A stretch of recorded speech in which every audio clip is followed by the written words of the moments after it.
1, 2, And review, somebody female. Oh shit, I got some blood going. Oh, he's wearing it too. You're in the bay. Once you get over to the bed, we'll give you the story. Everything's going to happen super fast. Welcome to the emergency room. I lost the pulse. It's charter book. 300 please. I'll keep you on again. Pulse check. No pulse. No more pulse. Yeah. Here, what do the echo people get? And her blood pressure is off the dropping. 45 minutes of CPR and no return of circulation. Okay. We have all got this massive stack of medical sources, nursing textbooks, and clinical guidelines just sitting on our desks. Oh, yeah. Totally towering over us. Right. And today, we are taking a very specific approach to them. For you listening, this deep dive is entirely focused on mastering hypertension. But we aren't just reading the textbook at you. No, absolutely not. We are applying an elite ICU intensivist filter to every single page. We are aggressively applying the Pareto principle, so, the 80-20 rule. Exactly. Our mission is to extract that exact 20% of clinical knowledge that is going to drive 80% of your bedside decision-making. And your exam performance, and most importantly, your ability to keep a patient alive. It's really a critical shift in perspective. I mean, hypertension is so incredibly common. It affects like half of all adults. Right. So it's often treated as this completely mundane, everyday issue, just a routine number jotted down at a pharmacy kiosk or, during a dental cleaning. Yeah, but when you step into the intensive care unit, that perspective completely flips. It has to flip. In critical care, hypertension isn't just a background metric. It is the underlying destructive mechanism behind our most catastrophic admissions. Mastering the hemodynamics of blood pressure is essentially mastering the core of human physiology. I love that framing. It really is. So the roadmap for this deep dive is split into two major clinical concepts. First, we are going to conquer primary or chronic hypertension, which the sources describe as a slow-burn vascular threat. Right. And then we're going to pivot to a hypertensive crisis, which is the immediate life-threatening emergency. We want to know what kills the patient first, what requires immediate action, and what the classic exam traps are. The ones that trip up even experienced nurses? Right. Let's start with the slow burn. Primary hypertension. The silent killer. So to give you the 80-20 overview right out of the gate, primary hypertension, which you might also see labeled as essential or idiopathic hypertension, is simply elevated blood pressure without one single identifiable curable cause. And this accounts for what, like a staggering 90 to 95% of all cases? Yeah, the vast majority. It matters fundamentally because it represents a persistent, chronic increase in systemic vascular resistance. SVR. Okay, systemic vascular resistance. That's basically the resistance the heart has to overcome to pump blood out into the body, right? Precisely. Think of the heart as a pump, and it has to push blood through miles and miles of vascular piping. Right. When the SVR is persistently high, the pipes are constricted, the heart has to pump incredibly hard just to move the blood. And over years and decades, this high-pressure state just silently destroys the target organs. It is a state of chronic physiological warfare inside the blood vessels. Wow. One thing the sources emphasize heavily in the overview is that this disease does not affect everyone equally. There are major demographic risk factors. Yeah, definitely. For instance, men are at a higher risk until early middle age, but after age 64, women suddenly take the lead in prevalence. It's a huge shift. Why does that flip happen? Like, what is going on physiologically at age 64? Well, that demographic shift is deeply tied to the endocrine system, specifically menopause. Oh, okay. Before menopause, estrogen provides this massive protective effect on a woman's cardiovascular system. Estrogen is a natural vasodilator. So it helps keep the blood vessels relaxed and flexible. Exactly. It also helps regulate lipid metabolism and suppresses the overactivation of the sympathetic nervous system. So when menopause hits and estrogen levels plummet, they just lose that built-in vasodilation. They lose it entirely. The blood vessels become physically stiffer, and there's often an associated shift in fat distribution, plus an overproduction of certain pituitary hormones. And all of these factors combined just drive up that systemic vascular resistance drastically. Yep, it's a perfect storm. The sources also point out a massive health equity and demographic factor that is absolutely vital for clinical practice. Black individuals have the highest prevalence of hypertension globally. Yes, and they tend to develop it at a younger age, have higher average blood pressures, and suffer much more severe end organ damage. This is a clinical reality that really has to heighten your suspicion and urgency when assessing Black patients. Absolutely. The pathophysiology here often involves a higher sensitivity to salt and a different baseline functioning of the renin-angiotensin-aldosterone system, the RAAS system. Right, the RAAS system. And furthermore, Black individuals are statistically more likely to exhibit what we call nocturnal non-dipping. Nocturnal non-dipping is huge. Meaning their blood pressure doesn't drop while they sleep. Normally, when you sleep, your sympathetic nervous system quiets down, and your blood pressure naturally dips by like 10 to 20%. It gives the heart and the blood vessels a crucial rest period. But when a patient's a non-dipper, their blood vessels are under maximum shear stress 24 hours a day, 7 days a week. Which drastically accelerates cardiovascular disease. I mean, it's a massive predictor of early mortality. It really is. So let's trace this whole process back to the start. The pathophysiology. We always want to understand the mechanism from the trigger to the clinical finding. The triggers for primary hypertension are this complex mix of genetic links, excess sodium intake, chronic stress, and hyperinsulinemia from insulin resistance. But how do those abstract triggers actually change the plumbing of the body? Yeah, how does that work? Well, the triggers initiate a cascade of dysfunction, primarily starting with the sympathetic nervous system, the SNS. Okay. Chronic stress, or hyperinsulinemia, causes the SNS to become hyperactive. It just begins pumping out excessive amounts of norepinephrine. And norepinephrine travels through the bloodstream and binds to alpha-1 receptors, right? Yeah. The ones located in the smooth muscle of the peripheral blood vessels. Exactly. When those receptors are stimulated, they cause the vessels to clamp down. They vasoconstrict. So the pipes are getting narrower because of norepinephrine, but the sources say it's a dual failure. At the exact same time, there's dysfunction in the RAS system. The RAA system is one of the most brilliant but also most destructive mechanisms in the human body. Normally, the kidneys monitor blood pressure constantly. If they sense low pressure or low sodium, they release an enzyme called renin. Okay, renin. Renin enters the blood and converts a liver protein called angiotensinogen into angiotensin I. Right, and then as that blood passes through the lungs, the angiotensin converting enzyme, or ACE, converts angiotensin I into angiotensin II. And angiotensin II is essentially the villain of the story in chronic hypertension. It's a massively potent vasoconstrictor, right? Oh, yeah. It squeezes the blood vessels even tighter than the norepinephrine does, but it doesn't stop there. What else does it do? It travels to the adrenal glands sitting on top of the kidneys and tells them to release a hormone called aldosterone. Okay, and aldosterone forces the kidneys to hold on to sodium. And the golden rule is wherever sodium goes, water follows. Exactly. So the body is holding on to extra water, increasing the fluid volume inside the pipes, while simultaneously squeezing the pipes as tightly as possible. That is the perfect storm right there. You have increased volume and decreased container size. And furthermore, all this high pressure and chemical stress physically damages the vascular endothelium. The endothelium is that delicate single-cell layer lining the inside of every blood vessel, right? Yep. A healthy endothelium releases nitric oxide, which is this beautiful natural vasodilator that keeps vessels relaxed. But I'm guessing a damaged endothelium does not do that. Not at all. A damaged endothelium actually produces less nitric oxide and instead starts pumping out endothelin. Which is yet another extremely potent vasoconstrictor. Right. So you have excess norepinephrine, excess angiotensin II, excess endothelin, and a severe lack of nitric oxide. Oh, okay. I want to bring in a classic analogy here to make this visual. Let's compare this to a garden hose connected to the side of your house. Classic. The heart is the spigot, and the hose is your arterial system. Systemic vascular resistance is like putting your thumb over the end of the hose. Right. When you do that, the water pressure inside the hose skyrockets. To get the same amount of water out, the heart has to work incredibly hard. How does the heart compensate for that? Well, the heart is a muscle.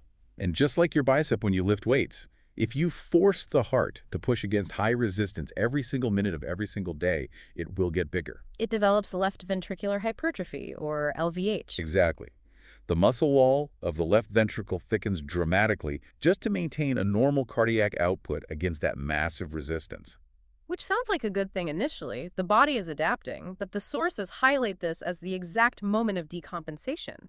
Why does a thicker heart lead to failure? Because that massive hypertrophied heart muscle now requires significantly more oxygen to survive.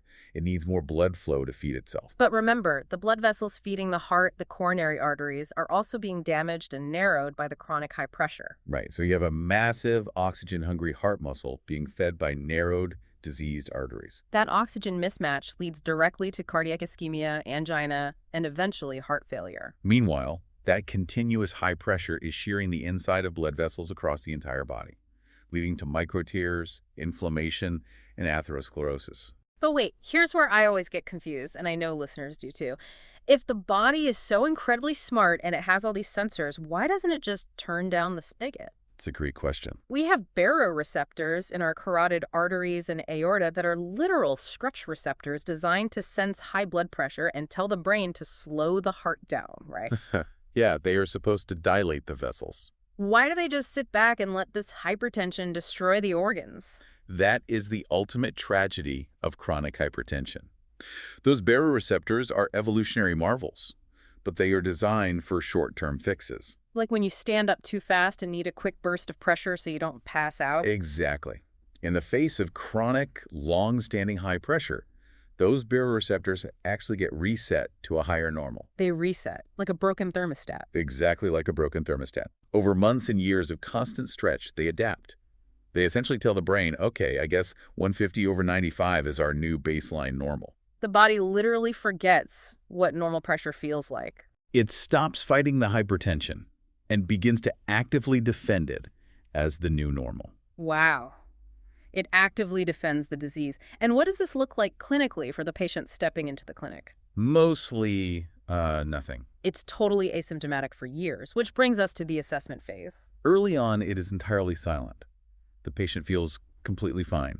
But if you were a sharp clinician taking a history, you might catch a very early subtle clue, nocturia. Meaning the patient mentions they are waking up 2, 3, or 4 times a night to urinate. I have to pause there. How on earth does high blood pressure in the arteries make a patient have to pee in the middle of the night? It all comes back to the kidneys. The kidneys are highly vascular, delicate organs, and they are incredibly sensitive to pressure changes. Right. The chronic high blood pressure causes early narrowing and ischemia of the renal blood vessels. Because of this damage, the kidneys lose their ability to properly concentrate urine. All right. I follow. During the day, gravity pulls fluid down into the legs, but at night, when the patient lies flat, all that venous fluid returns to the central circulation. And the damaged kidneys, unable to concentrate the urine, just flush that extra fluid out. Exactly. So increased venous return combined with an impaired concentration ability equals nocturia. It is often the very first whisper that the organs are actively taking damage. That is a phenomenal clinical pearl. The classic assessment, of course, is just elevated blood pressure readings across multiple separate occasions. Right. But what about the late, dangerous findings? When does the silent killer start making noise? The late signs appear when the target organs are actively failing.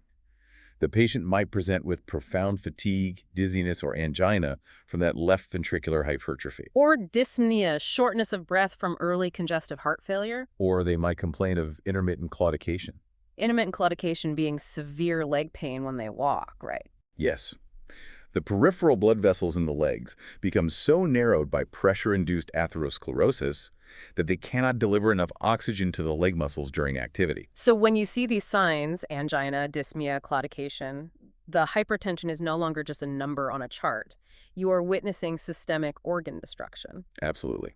So when a patient presents with these risks, what diagnostics are we prioritizing as a nurse or provider? What are the high-yield labs that actually change our plan of care? You need to look directly at the organs most vulnerable to high pressure. First, the kidneys. You want an estimated glomerular filtration rate, or eGFR, a blood urea nitrogen, BUN, and a creatinine level. The kidneys are almost always the first victims. Always. You also want a urinalysis, specifically looking for microalbuminuria. Microalbuminuria, meaning... In a healthy kidney, the filtration system is tight enough that albumin cannot pass through into the urine. But chronic high blood pressure blasts those delicate glomerular capillaries, creating microscopic tears in the filter. Right. Albumin slipping into the urine is like seeing smoke slipping out from under a closed door. It tells you there's a raging fire inside the kidney. It is a definitive, undeniable sign of structural target organ disease. We also want a fasting glucose and a lipid profile to check for metabolic syndrome and atherosclerosis, which heavily compound the risk. And mechanically, we need a 12-lead ECG and an echocardiogram. We get the ECG and echo because we're looking for physical damage to the heart.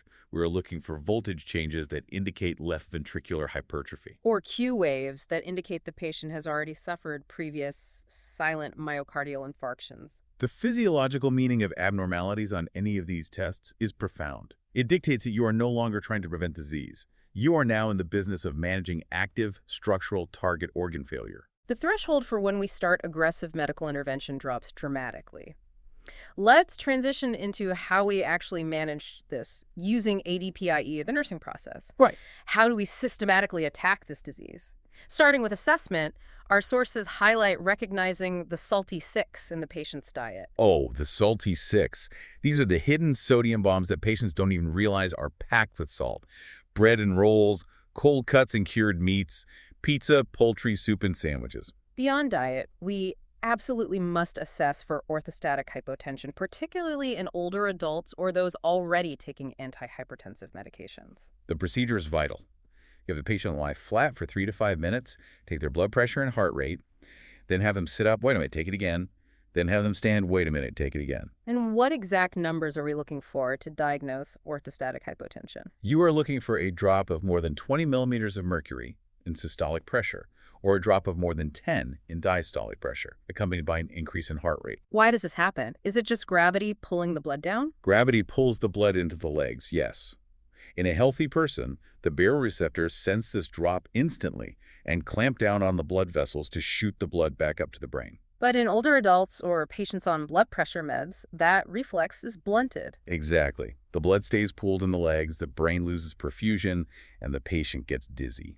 This is a critical nursing assessment because if they have orthostatic hypotension, their risk of falls and traumatic brain injury skyrockets. It will drastically alter how and when we prescribe their medications. Moving to the diagnosis phase, the highest priority nursing problems are inadequate tissue perfusion and risk for impaired cardiac function. And our planning goal is concrete and measurable. We want the blood pressure less than 130 over 80 millimeters of mercury for most patients. To achieve that goal, we move to implementation. Independent nursing actions, things we do without a provider's order, include intense lifestyle and dietary teaching. We mentioned the salty 6, but we also teach the DDSH dietary approaches to stop hypertension. This emphasizes fruits, vegetables, whole grains, and low-fat dairy, which naturally increase potassium and lower sodium. And weight loss is a massive, highly effective lever here. The mathematical rule of thumb for weight loss in the sources is remarkable. For every 1 kilogram of weight loss, which is about 2.2 pounds, the blood pressure drops by roughly 1 millimeter of mercury. That is a direct, tangible biological response that empowers the patient. If they lose 10 kilos, they drop their systolic pressure by a full 10 points. Dependent actions, of course, involve administering medications. And the evaluation phase is straightforward. The patient reaches the target blood pressure with minimal, tolerable side effects, and their lab trends like their creatinine and microalbuminuria stabilize or return to normal. But before we even get to the medications, we need to break down the priority nursing actions, ranking them from first to next to then. Right. First, before you do anything else, you must ensure absolutely perfect blood pressure measurement technique. This is so foundational, yet it is botched constantly in clinical practice. The patient must rest quietly for 5 minutes before the reading. No smoking or caffeine for 30 minutes prior because those temporarily constrict vessels. The patient must be seated with their back supported in a chair and their feet flat on the floor. Why feet flat? What happens if they cross their legs? Crossing the legs artificially increases venous return from the lower extremities, which pushes more blood back to the heart and falsely elevates the blood pressure reading. Wow, okay. And the arm must be bare, completely supported on a table, and positioned exactly at the level of the right atrium of the heart. And you absolutely must use the correct cuff size. Next, the guidelines state you must check the blood pressure bilaterally in both arms during the initial assessment. Why is that? Because advanced atherosclerosis, or a condition called subclavian artery stenosis, can physically restrict blood flow to one specific arm. So if you only measure the arm with the restriction, you will get a falsely low reading. You might think their pressure is 110 over 70, when in reality, the rest of their body is being hammered by 160 over 100. If the readings between the arms are different, you must document it and always use the arm with the higher reading for all future measurements. The higher number represents the true pressure the heart is fighting against. Then your next priority is screening for social determinants of health. You can prescribe the best medications in the world, but if the patient lives in a food desert and can only afford highly processed canned soup, or if they have to choose between paying their electric bill and paying to their lisinopril, your treatment plan will fail. Non-adherence driven by socioeconomic factors is the primary driver of catastrophic ICU admissions for hypertension. Which brings us perfectly to the core arsenal, the medications. We need to go incredibly deep here because understanding the pharmacology at a cellular level is how you predict and prevent complications. First-line therapy for most patients involves diuretics, specifically thiazide diuretics like hydrochlorothiazide. So how do thiazides actually lower the pressure? What is the cellular story? The mechanism of action is fascinating. Thiazides travel to the kidneys, specifically to a microscopic tube called the distal convoluted tubule. Okay. Their job is to block the reabsorption of sodium and chloride. Normally, the body wants to pull that salt back into the blood. The diuretic stops that, forcing the salt to stay in the urine. And the golden rule of human fluid dynamics is water follows salt. Precisely. You decrease the extracellular fluid volume. Less fluid volume in the vascular pipes means lower pressure against the walls. However, the adverse effects are what you must monitor for as a nurse. Because these drugs increase urine flow, they literally wash out potassium in the process. Hypokalemia, low potassium, is a major life-threatening risk because potassium is required for normal electrical conduction in the heart.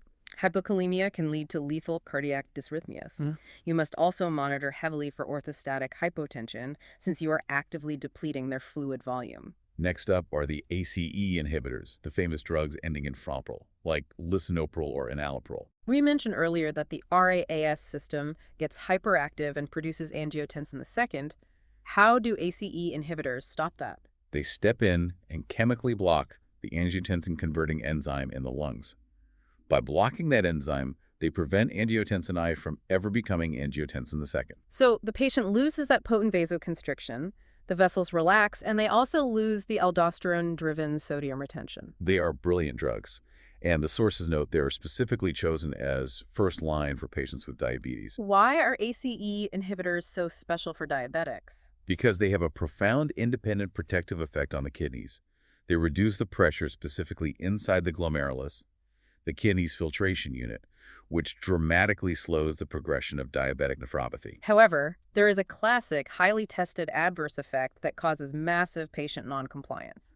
The ACE cough. The dreaded, dry, hacking, relentless cough. Why does a blood pressure pill make you cough? It goes back to that enzyme we blocked. The ACE enzyme has a second job in the body. It is responsible for breaking down a substance called bradykinin. Bradykinin is an inflammatory mediator.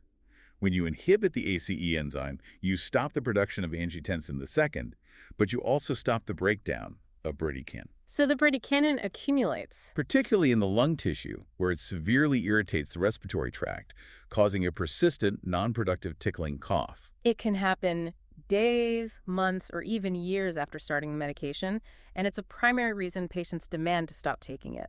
If they do develop the cough, the standard move is to switch them to ARB's angiotensin II receptor blockers. These are the drugs ending in sartan, like losartan or valsartan. How do they differ? ARBs act one step further down the chain. They allow the body to create angiotensin II, but they completely block the receptors on the blood vessels where angiotensin II tries to attach. So you get the exact same blood pressure lowering vasodilatory effect, but because you didn't touch the ACE enzyme, bradykinin gets broken down normally. No bradykinin buildup means no cough. That makes perfect sense. But here is a massive, neon-flashing exam trap and clinical contraindication that every nurse needs to know. You never, ever use an ACE inhibitor and an ARB together. Absolutely never. You might think, hey, let's block the enzyme and the receptor for double the power. Right. But combining them provides virtually zero extra blood pressure control. Instead, it completely shuts down the kidney's autoregulation, drastically increasing the risk of severe renal destruction, acute kidney injury, and dangerous hyperkalemia. It is a toxic combination. Okay, moving to the next class, we have calcium channel blockers, or CCBs. These come in two flavors, dihydropyridines like amlodipine, and non-dihydropyridines like diltiazem. What is calcium doing in the blood vessels in the first place? Yeah, why do we care about calcium? In order for any muscle in your body to contract, including the smooth muscle wrapped around your blood vessels, calcium must physically enter the muscle cell. Calcium is the trigger for contraction. So calcium channel blockers put a physical blockade over the cell channels, preventing calcium from entering. If calcium can't enter, the muscle cannot contract. The smooth muscle relaxes, and you get profound vasodilation. The key interaction to remember with calcium channel blockers is grapefruit juice. We always hear no grapefruit juice, but what is actually happening there? Your liver has a metabolic disposal system, a family of enzymes called cytochrome P450, or CYP450. Their job is to break down medications and clear them from your blood. Right. Grapefruit juice contains compounds that paralyze these specific CYP450 enzymes. If you drink grapefruit juice while taking a CCB, the liver can't break the drug down. The medication accumulates and builds up to toxic levels in the bloodstream, causing severe shock-like hypotension and potentially fatal bradycardia. Then we have the beta blockers, the drugs ending in molol, like metoprolol or atenolol. How do they work? Beta blockers target the beta-1 sympathetic receptors, which are primarily located in the heart. When you block these receptors, you blunt the effect of adrenaline. The heart rate slows down significantly, and the force of contraction decreases, which lowers the overall cardiac output. Less blood being forcefully pumped into the pipes lowers the pressure.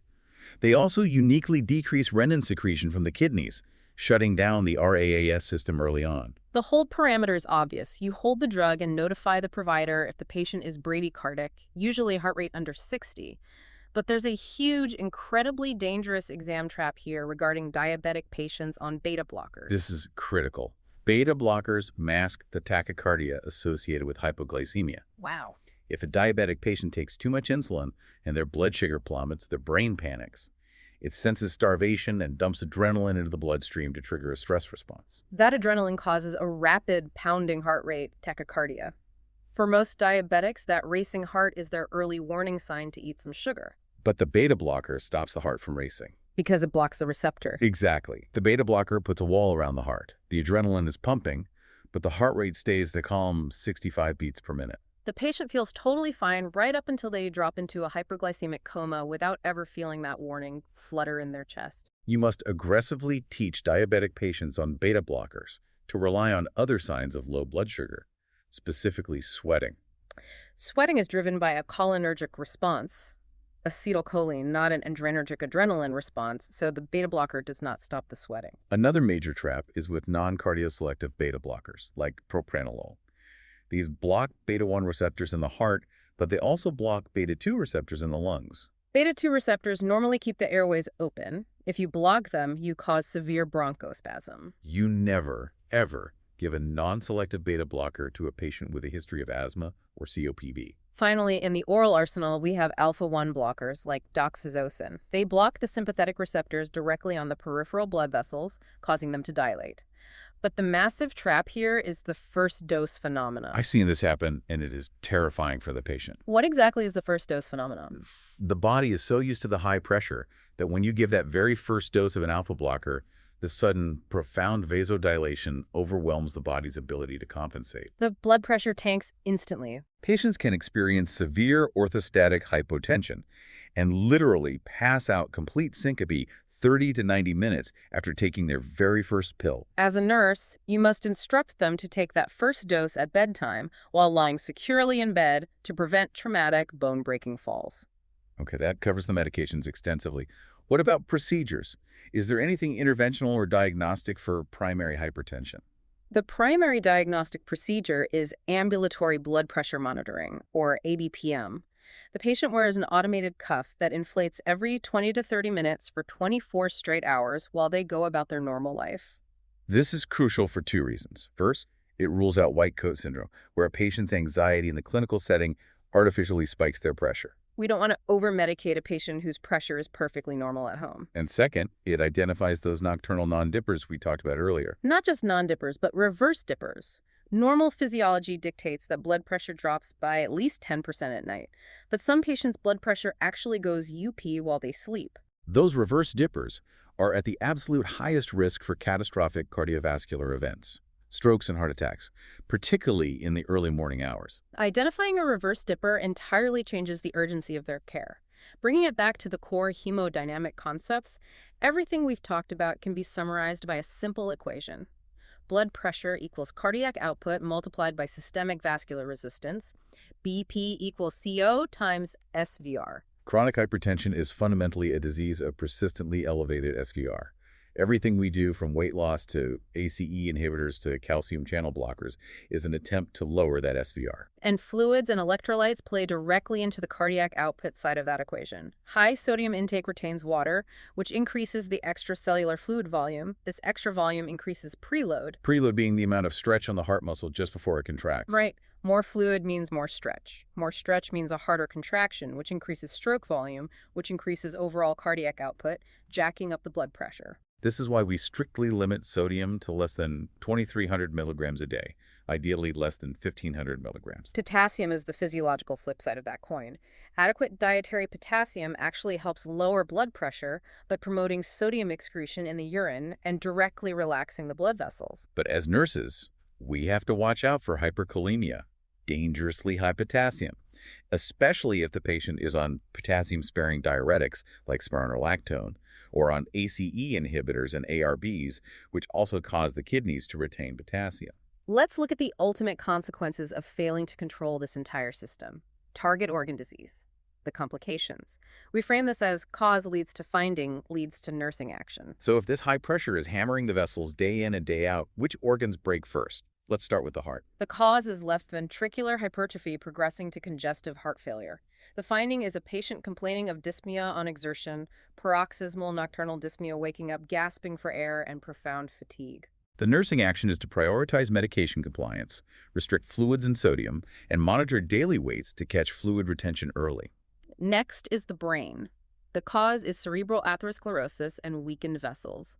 The finding is sudden focal neurological deficits, slurred speech, one-sided weakness, facial droop indicating a transient ischemic attack or a full ischemic stroke. The nursing action is an immediate rapid neuroassessment, activating the stroke team and preparing for a stat head CT scan. Then the kidneys.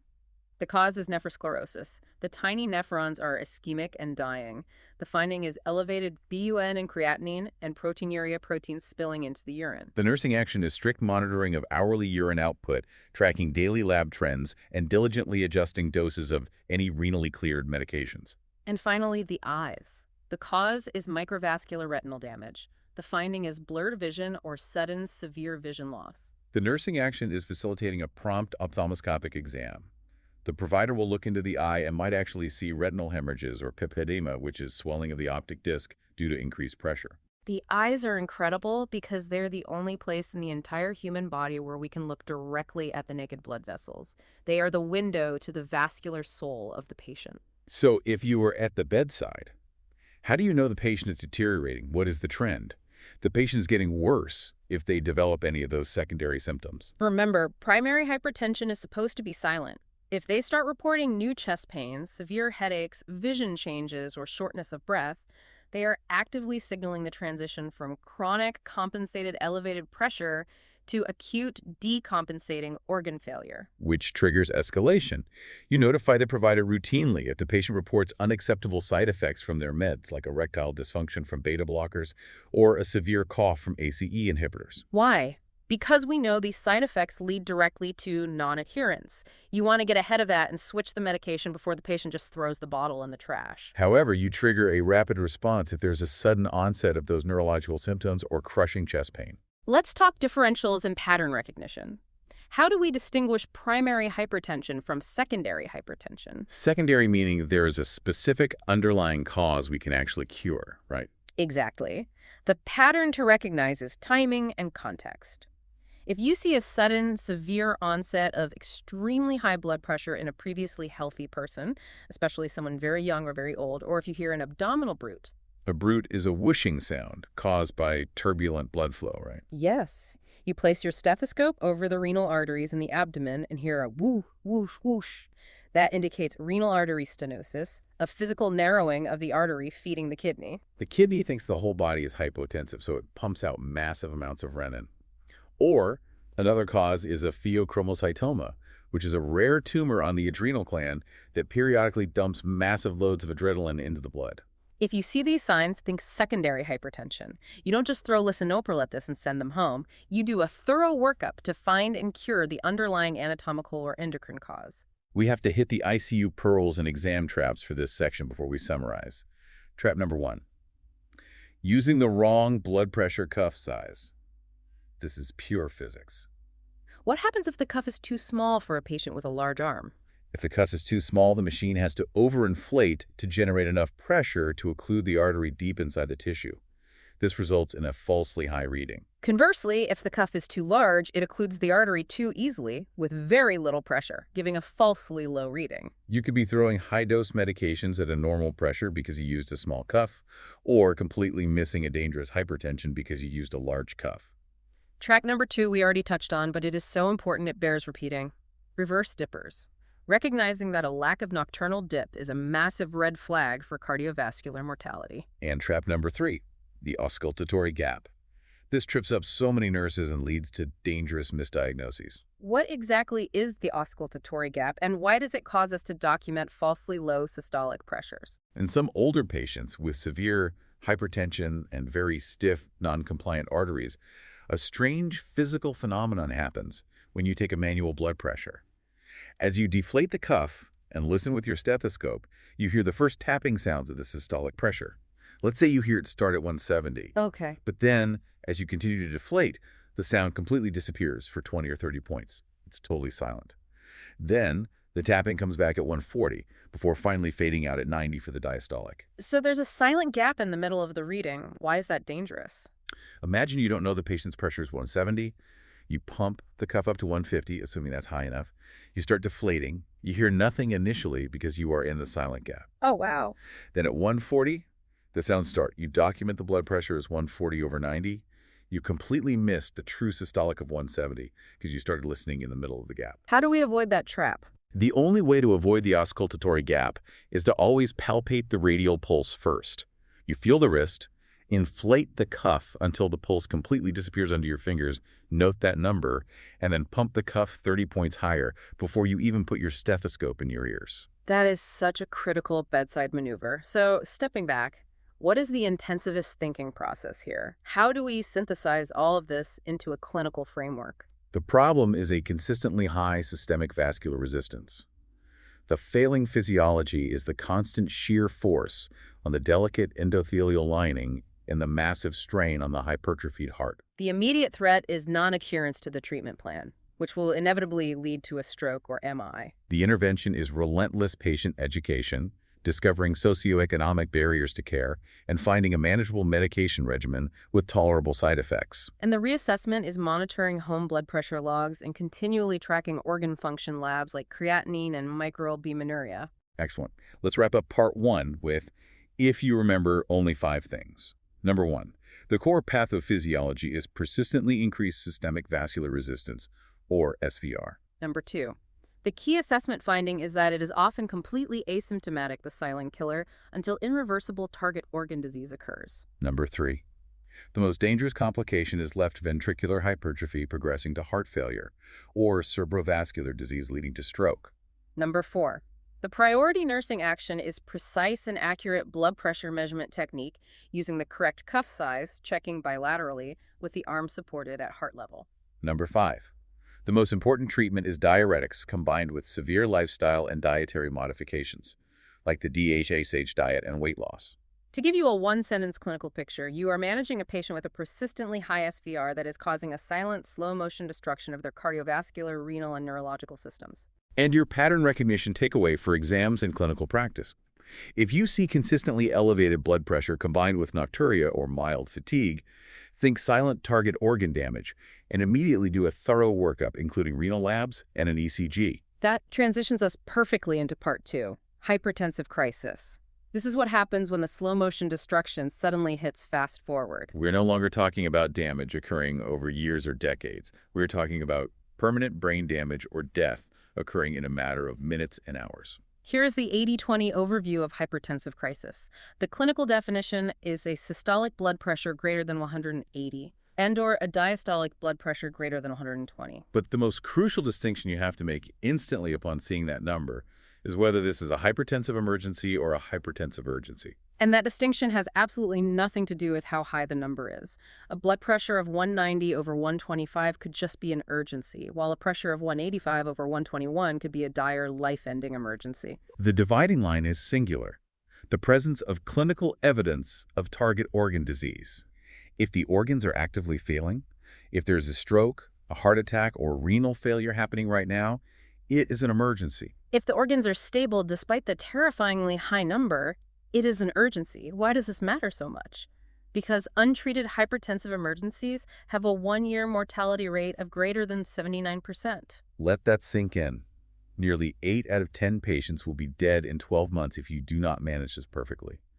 It is a profoundly lethal state. And who gets it?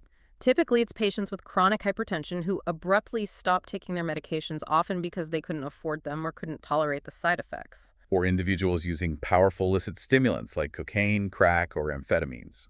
Let's trace the pathophysiology from trigger to finding. The trigger, whether it's abrupt medication withdrawal causing a massive rebound effect, a cocaine binge releasing floods of adrenaline, or a structural catastrophe like an acute aortic dissection, initiates a rapid, violent shearing of the endothelial surface inside the blood vessels. The pressure just blasts the inside of the pipes, and the body tries to compensate, right? Especially the brain. The sources talk deeply about cerebral autoregulation. How does the brain try to protect itself from this pressure? Cerebral autoregulation is a brilliant survival mechanism. The brain tissue is incredibly soft and delicate, housed inside a rigid, unforgiving bone skull. Okay. As systemic blood pressure goes up, the blood vessels entering the brain sense the danger and constrict. They clamp down tight to prevent that high pressure from blasting into the delicate brain tissue. By constricting, they keep cerebral blood flow constant and safe, no matter what is happening in the rest of the body. But in a hypertensive crisis, that system fails. Decompensation occurs. What happens when autoregulation breaks? When the blood pressure gets so high so fast, it simply overwhelms those constricted vessels. The mechanical force of the blood is too great. The cerebral vessels are essentially blown open. They suddenly and violently dilate. This sudden forced dilation dramatically increases capillary permeability. The tight junctions between the cells break apart. Fluid and protein leak out of the blood vessels and pour directly into the brain tissue, causing massive cerebral edema and increased intracranial pressure. The brain starts swelling, and clinically this manifests as hypertensive encephalopathy. The brain is swelling inside a rigid box with nowhere to go. The patient develops a severe, crushing headache. They develop nausea and projectile vomiting because the swelling is pressing down on the brainstem. They develop severe confusion, focal seizures, and eventually they slip into a coma. This raises an important question that you have to understand to treat this. Why does it spiral so fast? Why does a 180 pressure suddenly become a 230 pressure in a matter of 2 hours? Because that initial violent endothelial damage causes the damaged cells to panic and release massive amounts of endothelin and other potent vasoconstricting substances. This clamps the peripheral vessels even tighter, jacking the systemic pressure up even higher, which causes more endothelial damage, which releases more vasoconstrictors. It's a positive feedback loop. A runaway train of vascular destruction. So for assessment, the classic vital sign is obviously that systolic over 180 or diastolic over 120. But the late and dangerous findings are what you are really hunting for as a nurse because they confirm a true emergency. You are looking for the encephalopathy we just described, confusion, severe headache, vomiting. You are looking for acute chest pain or severe dyspnea, which indicates the left ventricle is actively failing against the massive afterload, causing fluid to back up into the lungs' pulmonary edema, or causing unstable angina. And you must be hypervigilant for a patient complaining of sudden severe tearing or ripping chest or back pain, especially if it is accompanied by absent or unequal pulses in their arms or legs. This is the hallmark of an aortic dissection. The extreme pressure is literally tearing the inner lining of the aorta apart, allowing blood to dissect down the wall of the vessel. Furthermore, if the provider does an ophthalmoscopic exam, they will see retinal exudates, flame-shaped hemorrhages, and papilledema. The optic disc is physically bulging outward from the intracranial pressure pushing behind the eye. Moving to diagnostics, we immediately get an ECG looking for acute ischemia, ST elevations, or a myocardial infarction. We get a stat urinalysis looking for protein and blood, indicating acute renal failure. But the single most high-yield metric here isn't a lab test sent to pathology. It's a hemodynamic calculation. Mean arterial pressure, or MAP.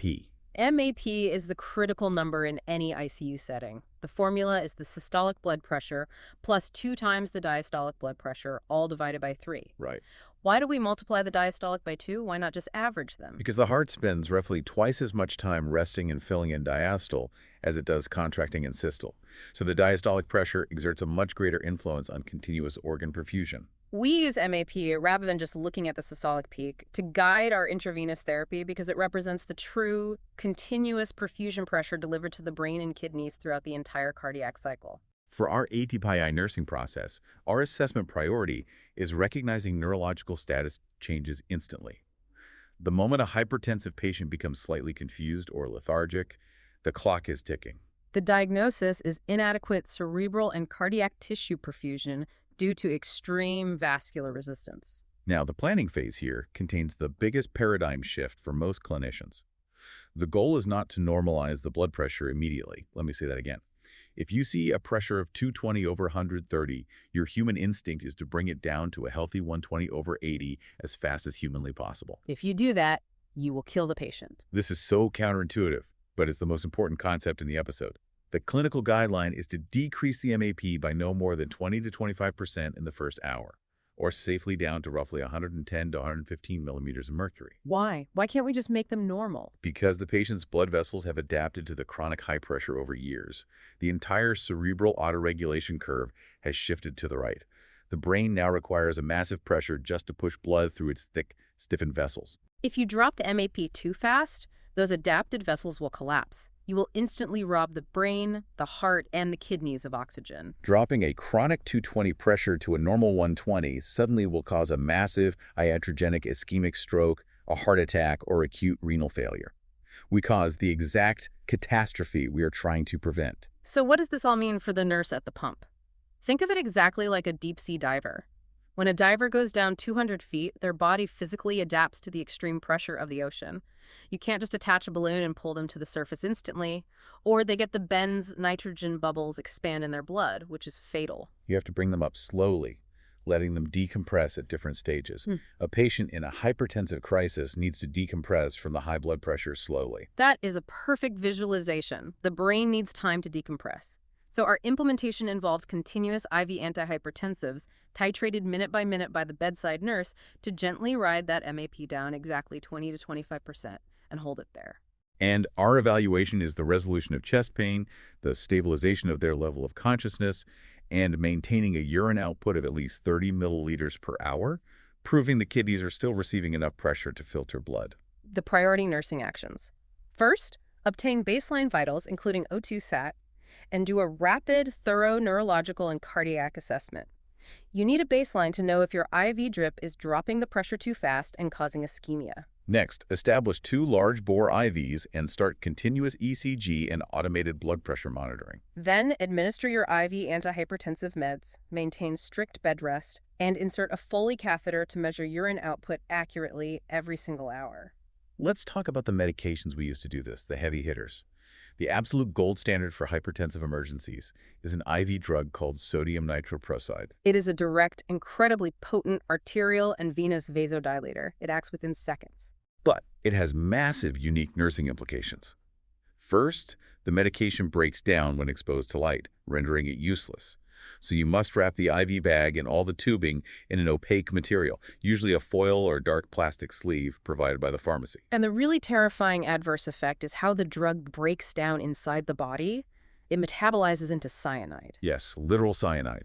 If you use it at high doses or for longer than 3 days, or if the patient already has renal impairment and can't excrete it, cyanide can build up in the bloodstream. You must actively draw blood to monitor thiocyanate levels. Signs of cyanide toxicity include profound, unexplained metabolic acidosis, severe confusion, and eventually cardiovascular collapse. We also frequently use labetalol intravenously, which is a combined alpha and beta blocker. It slows the heart and dilates the vessels. The trap here is that you cannot stop it abruptly once they're on a continuous trip, or it will precipitate rebound severe angina or heart failure. And you must keep the patient absolutely flat, supine, because the orthostatic hypotension it causes is severe. Another great option is clonidine, an IV calcium channel blocker. The main nursing quirk with clonidine is that it's formulated in a milky white lipid emulsion similar to propofol. Because lipids grow bacteria rapidly, you must change the bottle and the IV tubing strictly every 12 hours to prevent massive bloodstream infections. The reason we choose these potent IV medications over a quick oral pill like lisinopril for a true emergency is purely about half-life and titration. IV drugs like nitroprusside have half-lives measured in a couple of minutes. If you are titrating the drip and you accidentally drop the pressure too fast and the patient suddenly slurs their speech indicating an ischemic stroke, you simply hit stop on the IV pump. The drug clears their system and the blood pressure will rise back up to a safe level in 3 minutes. If you give them a powerful oral pill and it drops the pressure too low, you can't take it back.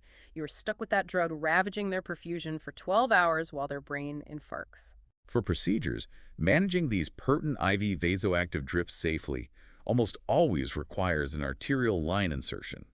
We need beat-to-beat real-time blood pressure monitoring displayed on the monitor. You simply cannot rely on a standard blood pressure cuff inflating every 5 minutes when the pressure can swing 40 points in 60 seconds on a nitroprusside drip. And the nursing preparation for an A-line insertion is critical. You must perform the Allen's test.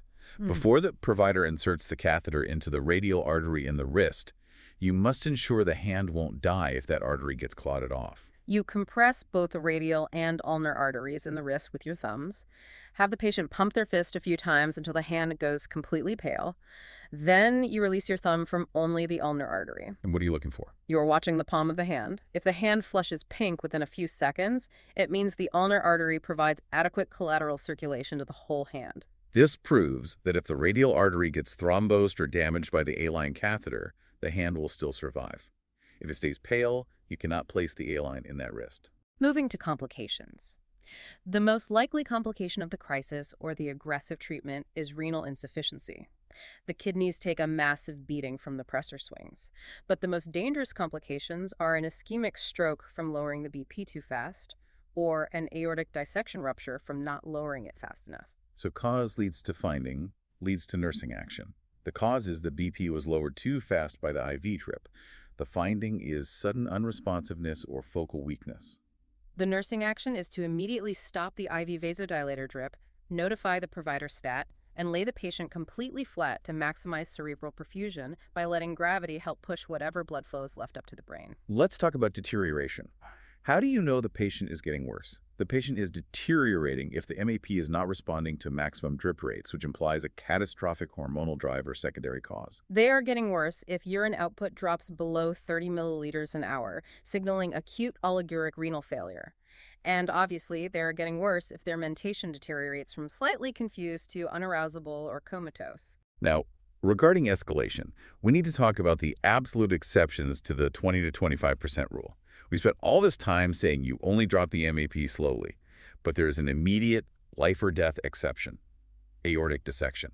Right. If the aorta, the largest vessel in the body, is tearing open, you do not wait. You do not decompress slowly. You crash the systolic blood pressure down to less than 100 or 120 millimeters of mercury as violently and rapidly as possible. You have to remove the sheer mechanical force that is actively ripping the aorta in half, or they will bleed to death internally in minutes. The other major exception is on the opposite end of the spectrum.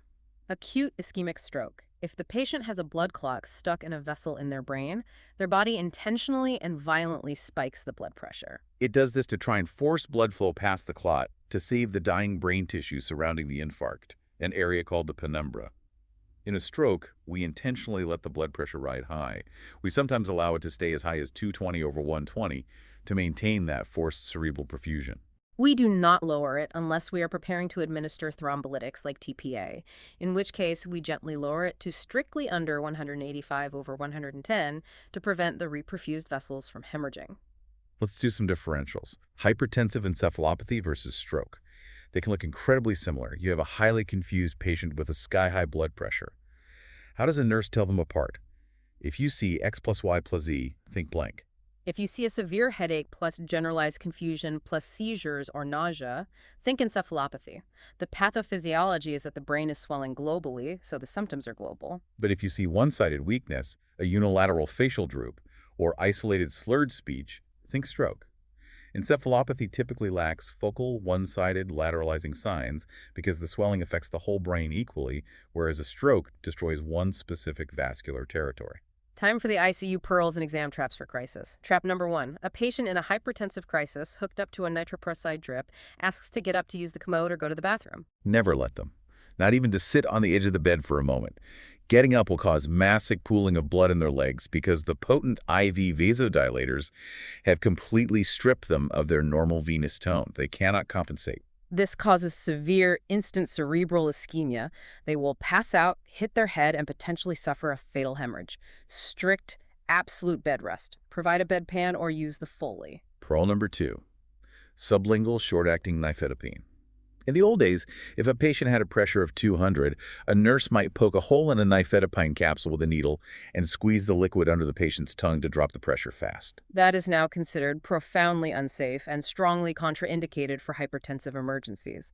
It causes an unpredictable, rapid, and severe drop in blood pressure that cannot be titrated or reversed quickly. It leads directly to ischemic strokes and myocardial infarctions because it steals blood flow from the organs instantly. Do not use it. Stick to titratable IV drips. So, synthesizing this into our intensivist thinking framework. The problem is a systolic blood pressure over 180, accompanied by a severe headache and confusion.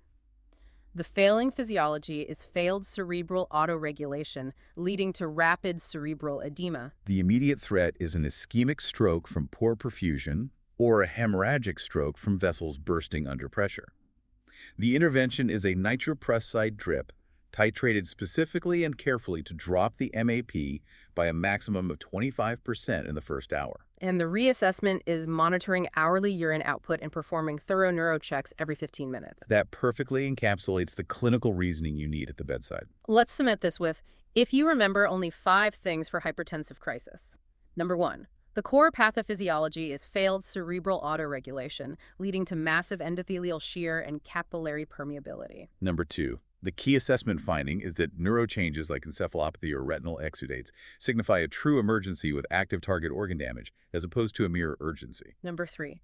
The most dangerous complications are stroke, myocardial infarction, or an aortic dissection. Number 4. The priority nursing action is initiating continuous ECG and arterial line blood pressure monitoring while maintaining strict flat bed rest. Number 5. The most important treatment is an IV titratable drip, like sodium nitroprusside or labetalol, carefully titrating to lower the MAP by no more than 20 to 25% initially to prevent ischemic organ death. The one-sentence clinical picture for your shift.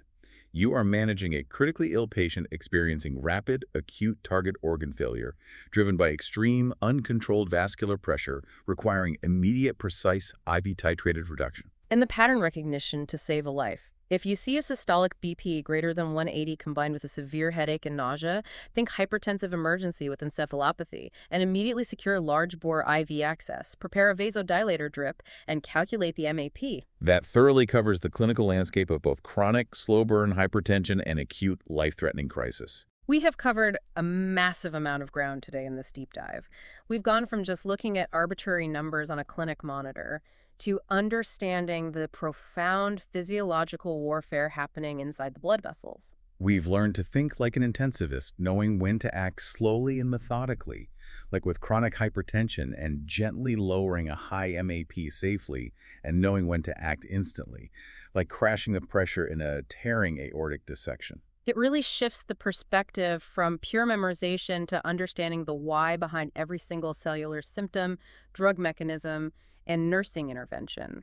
But I want to leave you with a final concept to mull over based on the source text, something that pushes the boundary of how we currently practice medicine. We discussed earlier that normal blood pressure dips by 10% at night, and that reverse dippers, those whose blood pressure actually goes up while they sleep, are at the absolute highest risk for cardiovascular death. Right, the highest risk for those classic early morning 6 a.m. strokes and heart attacks. Precisely. This raises an incredible question for the future of medicine. Could chronotherapy, which is the exact deliberate timing of when you take your medications to align with your body's circadian rhythms, completely revolutionize our treatment algorithms? Right now, we tell almost all patients to take their blood pressure pills first thing in the morning. But if the danger zone for reverse dippers is a pressure spike at 4 a.m., Could simply changing a pill from 8 a.m. to 8 p.m. so the peak vasodilatory effect occurs while they sleep prevent that classic 6 a.m. stroke? It is an incredibly simple zero-cost intervention with potentially massive survival benefits.